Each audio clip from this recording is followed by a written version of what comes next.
Glória a Deus, está todo mundo muito bonito hoje, glória a Deus, né? Mulheres, homens, jovens, crianças, adolescentes, banda, meu Senhor. Igreja num total, né? Num todo, glória a Deus. Pastor também, glória a Deus, que maravilha. Então, queridos, muito alegre com Deus mesmo pela a sua vida. Abra, por favor, no nosso texto de hoje, Mateus, no capítulo 9, Evangelho segundo escreveu São Mateus, no capítulo 9, e o versículo 17, já está aqui no telão, a gente precisa ganhar um pouco de tempo, glória a Deus, que Deus quer falar o nosso coração neste lugar. Diz assim, nem se deita vinho novo, bota o 16, por favor, o 16 em diante. 16 diz assim, ninguém deita remendo de pano novo em roupa velha, porque semelhante remendo rompe a roupa e faz-se maior a rotura. Aí o 17, nem se deita vinho novo em odres velhos, aliás, romper-se-á os odres e entornar-se-á o vinho, e os odres estragar-se-ão, mas deita-se vinho novo em odres novos. Assim ambos se conservam, sente adorando ao Senhor. Queridos, esse é o tema da nossa Santa Ceia de hoje. Vinho novo em odres novos, né? E deixa eu falar para você, gostaria que você olhasse bem para mim, a sua atenção, que não andasse agora, né? Verdade? A não ser a mídia, claro, a mídia fica à vontade para tirar foto, mas você concentra, porque Deus tem uma mensagem muito especial aqui para nossas vidas. Deixa eu falar primeiro para você, esse texto de Mateus, no capítulo 9, se você parar e ler, meditar nesse texto, você vai entender como eu entendi e vai se edificar. Por quê? Nós vamos entender que Jesus, ele pega um barco e atravessa. O texto começa assim, Mateus começa narrando no capítulo 9, que Jesus pega um barco e atravessa para o outro lado. E depois que ele atravessa, ele vem para onde? Diga comigo, Cafarnaum. Ele atravessa para Cafarnaum. Cafarnaum era a cidade residente de Jesus, não era a sua cidade natural. Jesus é nascido na cidade de Nazaré, mas ele toma como base do seu ministério, para ficar muito mais prático, para ele alcançar aqueles que ele queria alcançar, ou a todos que ele pôde alcançar, ele faz a base dele em Cafarnaum, então ele passa a residir em Cafarnaum. E o texto de Mateus capítulo 9 começa nos dizendo que Jesus pega um barco e volta atravessa o lago e chega em Cafarnaum. Interessante, primeiro, quando Jesus, assim que ele encosta o barco na cidade de Cafarnaum, a Bíblia diz que ele vai para a sua casa e é trazido, preste atenção nos fatos, na cronologia. Quando ele chega em Cafarnaum, o que é que acontece? 4 pessoas trazem até Jesus um paralítico, um homem, aquela cena, aquele episódio do paralítico de Cafarnaum. A Bíblia diz que 4 homens trazem, uma pessoa no leito, enfermo, e a Bíblia diz que tinha muita gente, não tinha como passar. E aí então, alguém teve uma ideia que foge de qualquer contexto, de pensamento, de querer alcançar o objetivo. Aquilo foi algo tão inusitado, irmãos, que mexeu com o coração do Senhor Jesus. Porque a Bíblia diz que a multidão era grande, Jesus está na casa, a multidão era grande, não tinha como passar, E aí um dos 4 teve a ideia, então vamos passar por cima, vamos destelhar, vamos erguer ele. Então a Bíblia diz que eles erguem aquele paralítico e depois descem ele até a presença de Jesus. E a Bíblia diz então que Jesus olha para aquele homem e diz assim, tem bom ânimo, diga comigo, tem bom ânimo. Querido, todas as vezes que a palavra de Deus diz assim, tem bom ânimo, pode ter bom ânimo, porque alguma coisa vai acontecer de maravilhoso de Deus na nossa vida. Todas as vezes que você ouvir uma palavra de Deus dizendo, tem bom ânimo, é para ter mesmo. Por quê? Porque os olhares de Deus, eles foram voltados para a tua necessidade. A Bíblia diz que Jesus diz, aquele homem tem bom ânimo. E enfim, a Bíblia diz que ele olha para aquele homem, e a Bíblia também cita que tem alguns fariseus ali perto, e começa então a a murmurar, né? Eles começam ali a murmurar, dizendo que Jesus então estava blasfemando, porque somente Deus poderia perdoar o pecado. E aí o que Jesus faz? Jesus então dirige-se a eles, e aqui entra algo divino de Deus, algo divino de Jesus, natureza de Jesus. Todos nós sabemos que, né, Jesus, ele viveu nas duas naturezas, na natureza física e natureza espiritual, mas nesse momento aqui, evidencia a natureza divina de Jesus. Sabe por que eu lhe digo? Porque Jesus, a Bíblia diz que ele tem a percepção do que no coração daqueles homens eles pensavam. Eles não chegaram a falar, não verbalizaram, eles só pensaram, mas no pensamento, Jesus como Deus disse assim mesmo: por que arrasou nos corações de vocês? Porque vocês pensam mal no coração de vocês. Isso era uma natureza divina, a natureza divina de Jesus. Aí Jesus disse para eles: vocês estão dizendo aí, né, que eu estou blasfemando, que eu estou falando contra Deus, que a blasfêmia é contra Deus. Aí Jesus disse: para que vocês saibam que o Filho do Homem tem autoridade na terra para perdoar pecado, ele disse ao paralítico: paralítico, levanta, toma a tua cama e vai para a tua casa. Depois desse episódio, acontece o segundo episódio. Tudo isso aqui em Cafarnaum.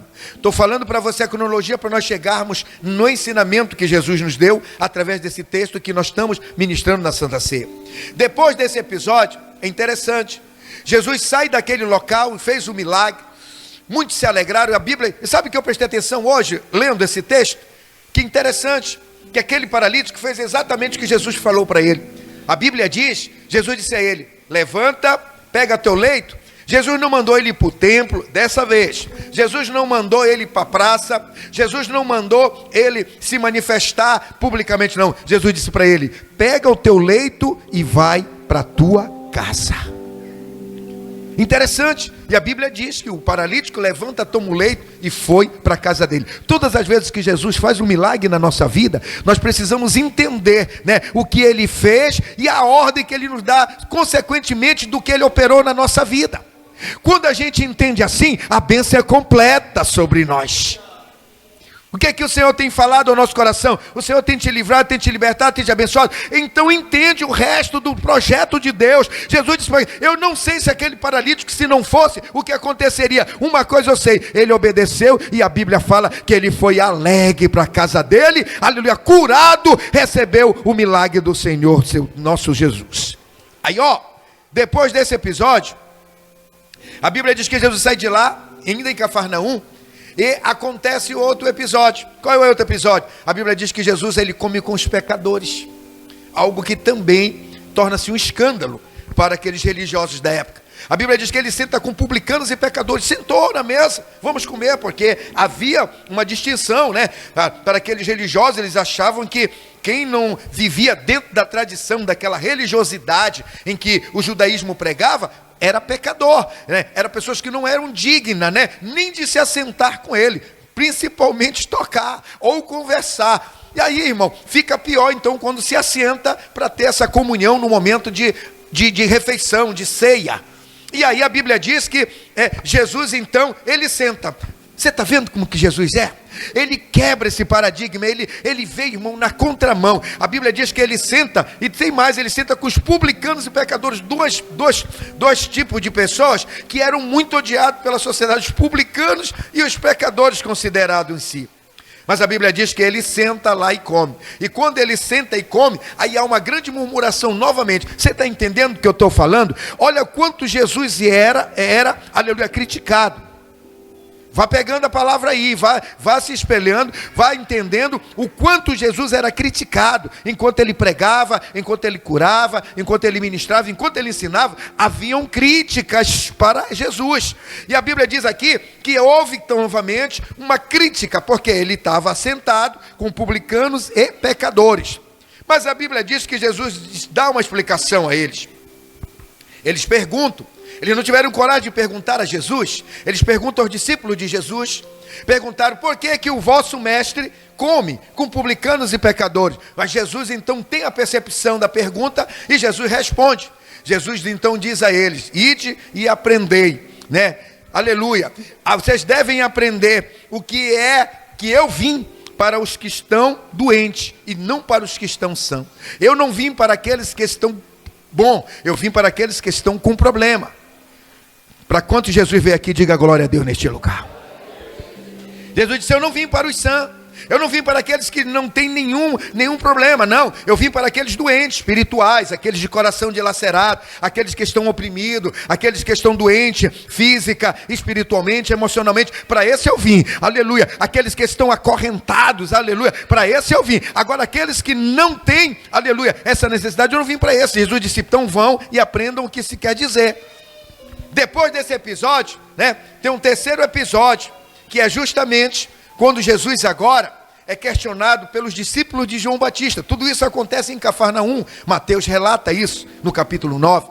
A Bíblia diz que depois que ele cura o paralítico, depois que ele, então, ali desbanca aqueles fariseus, saduceus que tentaram ali questioná-lo, agora ele é questionado pelos discípulos de João Batista.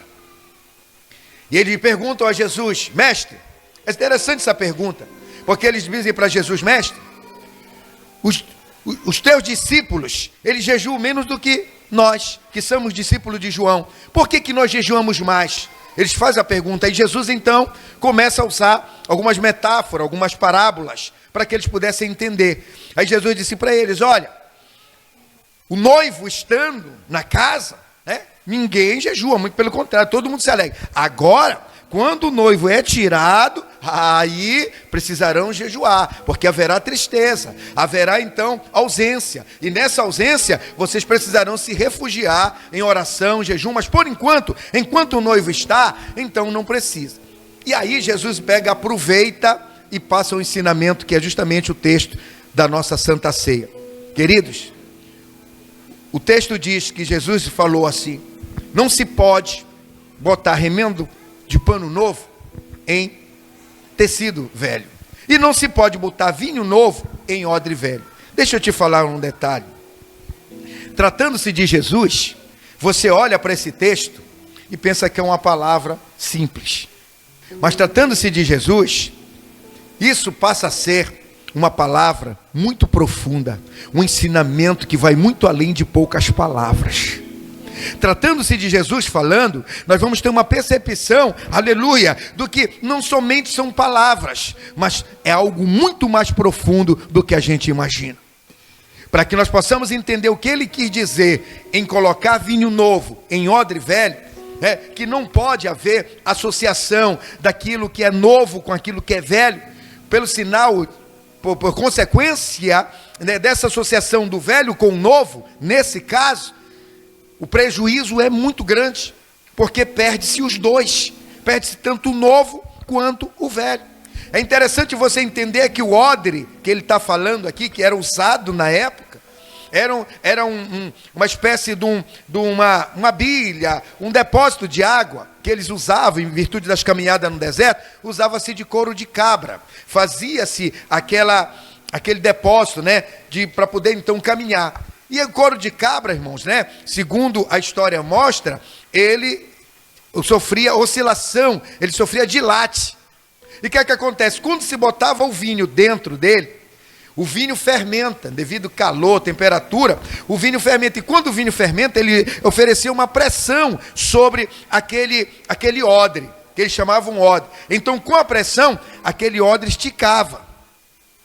E o que é que acontece? Se ele dilacerou, se ele esticou, automaticamente, se você colocar um vinho novo nele, ele esticou, ele suporta aquele momento. Se você consome aquele vinho que está colocado nele e coloca um vinho novo, sabe o que vai acontecer? A pressão do vinho novo, quando ele fermentar, ele vai romper aquele odre.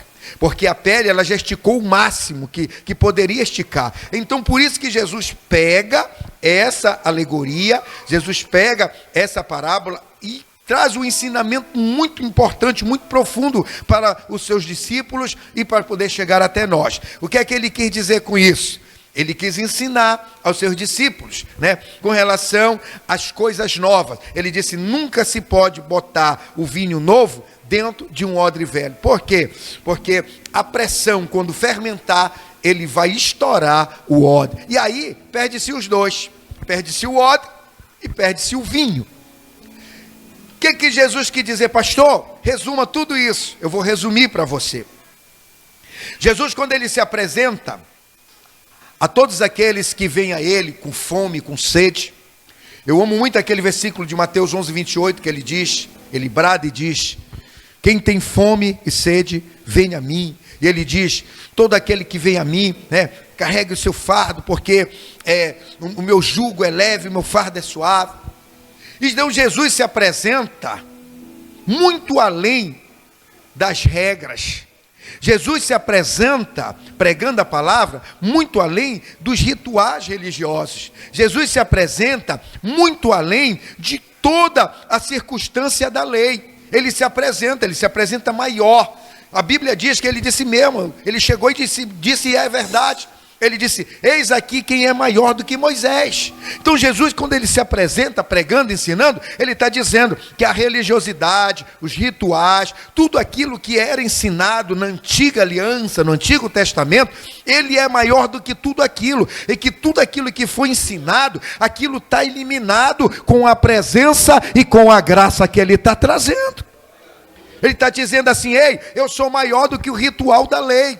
Os judeus, os fariseus, os saduceus, os escribas, todos eles ensinaram a vocês esses rituais que vocês devem fazer. Mas eu quero dizer que eu estou me apresentando, aleluia, a vocês, com muito maior do que todos esses rituais. Esses rituais aí, eles são passados, eles não são eficazes, eles não vão gerar em vocês aquilo que eu vou gerar. Mas se vocês me ouvirem, aleluia, e vocês entenderem a mensagem que eu estou pregando a vocês, aleluia, todos esses rituais vão cair e a graça de Deus vai alcançar você de uma forma diferente.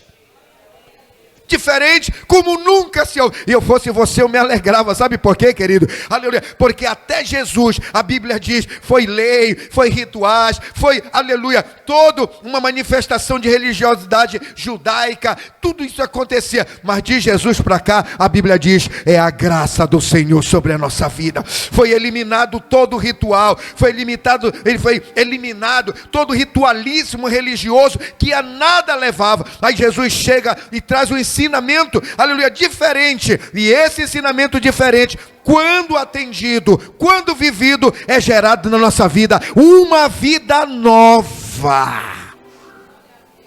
Coisa que a religiosidade não traz, coisa que os ensinamentos religiosos não trazem, mas que a palavra de Deus, quando aplicada na nossa vida, aí tem mudança. Aí tem regeneração, aí tem perdão. Então Jesus chega dizendo a eles: ei, não se pode botar, aleluia, vinho novo em odre velho. Sabe o que Jesus está dizendo para ele? Deixa as coisas passadas para trás. Não olhem mais para as coisas passadas. Esse ensinamento religioso, tudo aquilo que vocês aprenderem, esqueçam, aleluia. A partir de agora, aprendam o que eu estou ensinando a vocês. A partir de agora é uma nova vida. Tudo que era passado deixa para trás. Tudo que vocês conheceram, aleluia, como religiosidade, como encontro com Deus, tudo isso foi aniquilado. A partir de agora é uma nova vida, é um novo ensinamento, é um novo viver. Vocês serão transformados, nunca mais terão a vida que vocês levavam antigamente. Isso que ele está dizendo. Ele está dizendo: ei, eu não posso, aleluia. Primeiro que tudo, na apresentação que ele se faz aos discípulos, ele está se apresentando exatamente como essa pessoa que vem trazer a regeneração. Coisa que a lei não trouxe, coisa que a religiosidade não trouxe. Jesus disse: eu consigo, eu posso, eu tenho o poder de quê? De regenerar a vida de vocês. Eu fico olhando, vejo o Milton bem ali, aleluia. Para quem não conheceu o Milton, está vendo o Milton agora ali? Aleluia. Milton andava jogado na calçada aí, andava, aleluia, com a garrafa, aleluia, de buchudinha, andando aí no frio, na chuva, no sol, andando de cadeira de roda. E para quem não sabe, ele foi descer as águas, não foi isso, pastor? Quando nós chegamos lá, está a filmagem aí. Ele foi de cadeira de roda, ele batizou, quando voltou, ele voltou andando. Andou aqui na rua de cadeira de roda, até andava todo sujo. Está ali, pastor Carlos tem cuidado espiritualmente muito bom dele. Está aí ele já chega na igreja andando. Ele chega andando aí. O que é isso? É o poder transformador da palavra. Não é o pastor Carlos, não é o pastor Carneiro, é a palavra que é levada ao coração dessas pessoas.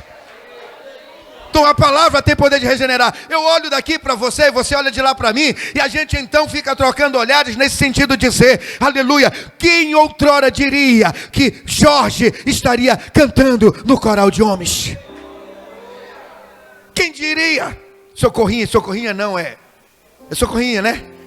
Quem diria? Aí a gente olha daqui, o varão está ali, todo embecado. Meu Deus, o que é isso? Será que foi, aleluia, foi alguma conveniência dessa igreja? Não, querido, não é conveniência dessa igreja, mas é a palavra do Senhor desta igreja. Aleluia, é a palavra do Senhor dessa igreja. Jesus disse, eu tenho o poder de transformar vocês. Se vocês largarem a religiosidade, largarem as coisas antigas, eu falei, criaturas novas. Criaturas novas. E é isso que ele faz. Ele diz então, aleluia, glória ao nome do Senhor, não se pode botar. Ou seja, o que é que ele quer dizer? Quem se encontra com Jesus precisa ter mudança. Quem se encontra com Jesus tem que ter mudança. Não se pode botar vinhos novos em odres velhos. Odres velhos, aleluia, pelo contrário, vai romper, o prejuízo vai ser grande. Aí Jesus disse, não, quem se encontra comigo, aleluia, vinho novo. E vinho tem um simbolismo muito forte na Bíblia. Primeiro que tudo, é um simbolismo de vida. Tanto é que Jesus institui na Santa Ceia e disse, aleluia, esse aqui é o sangue da nova e eterna aliança. Ele pega o vinho. Vinho é símbolo de vida, de saúde, de alegria. Então ele disse, ei, tudo isso que eu vou te dar, alegria, vida, paz, perdão, isso não pode ser colocado em coisas velhas. Você não pode utilizar isso, aleluia, na natureza antiga, na natureza pecaminosa, não. Tudo isso tem que ser usado com uma natureza revivificada. Uma natureza transformada, uma natureza que Deus nos dá, aleluia, que a psicologia não entende, a psicanálise não entende, aleluia, os teólogos não entendem, aleluia, mas Jesus entende muito bem em transformar as vidas. Então não se pode botar vinho novo em odre velho. O prejuízo é grande, perde-se os dois. Perde aquilo que o Senhor te deu. Se usar a nova vida que Jesus te deu. Deixa eu perguntar nesta noite, quantos têm uma nova vida em Cristo? Diga glória a Deus. Aleluia. Nós temos uma nova vida em Cristo. Ainda não somos perfeitos. Ainda não somos perfeitos. Se alguém tem perfeito aqui, então eu vou me agarrar com você. A Bíblia não diz que não tem ninguém perfeito. Ainda estamos imperfeitos, mas estamos lutando para buscar a perfeição. E a obra do Senhor já começou na nossa vida. Eu fico feliz quando eu olho pessoas até com roupas que a gente entende como cristão, que já somos mais perfeitos, mais maduros. A gente entende que não é, poxa, mas esse irmão veio com essa roupa, essa irmã veio com essa roupa. Calma, irmão, tenha paciência. Essa pessoa está num caminho da nova natureza. Está no caminho. Às vezes a gente olha, quer discriminar. Às vezes a gente olha, quer criticar. Eu sei que isso incomoda, mas vamos orar e ter calma, porque um dia nós viemos de lá também. Um dia nós viemos de lá. E quando viemos de lá, nós não viemos. O que foi que Jesus disse? Eu não vim para os bonitão, não. Eu não vim para os perfeitos. Eu vim para os doentes. E aqui, quando vem para cá, Ele vai curando, Ele vai libertando, Ele vai sarando, Ele vai transformando, Ele vai multiplicando. Se tem alguém perfeito, glória a Deus, me dê a receita. Tenha paciência. Agora, por outro lado, deixa eu entender. Quando Jesus disse que o vinho novo só bota em odres novos, Ele está dizendo, você tem que lutar para buscar a integridade espiritual. Você não pode brincar de ser crente. Você não pode brincar de evangelho. Você não pode brincar de dizer, eu vou servir a Deus, mas eu vou servir de qualquer maneira. Aí também não funciona assim. Com Jesus não funciona assim. Aleluia, de dizer, não, ainda tem gente que usa aquele bordão, eu faço e Jesus perdoa. Não é bem assim não. Fazendo da graça de Deus qualquer coisa, não. Nós temos que lutar, ainda que seja com pouca força, mas temos que ter sinceridade diante de Deus. Hoje vamos cercar a mesa do Senhor. Aqui nós não estamos para acusar ninguém, a censurar ninguém. Paulo diz que cada um deve examinar a si mesmo. Mas eu vou te dizer, como, aleluia, líder espiritual dessa igreja, eu estou te alertando. Examine-se a pessoa a si mesmo. Depois coma deste pão e beba deste cálice. O que quer dizer isso, pastor? Você tem que se examinar. Não é o pastor que examina, não é o companheiro de banco, não é o companheiro de missão. Pastor prega e ensina. Esse ensino, ou ele é aceito ou ele é rejeitado. Os que aceitam têm mudança de vida. Os que rejeitam continuam e fica até pior do que era. Mas Jesus disse, Ele não chamou eu e você para isso. Ele nos chamou para sermos vinho novo em odres novos. Novidade de vida. Fica de pé comigo nesta noite.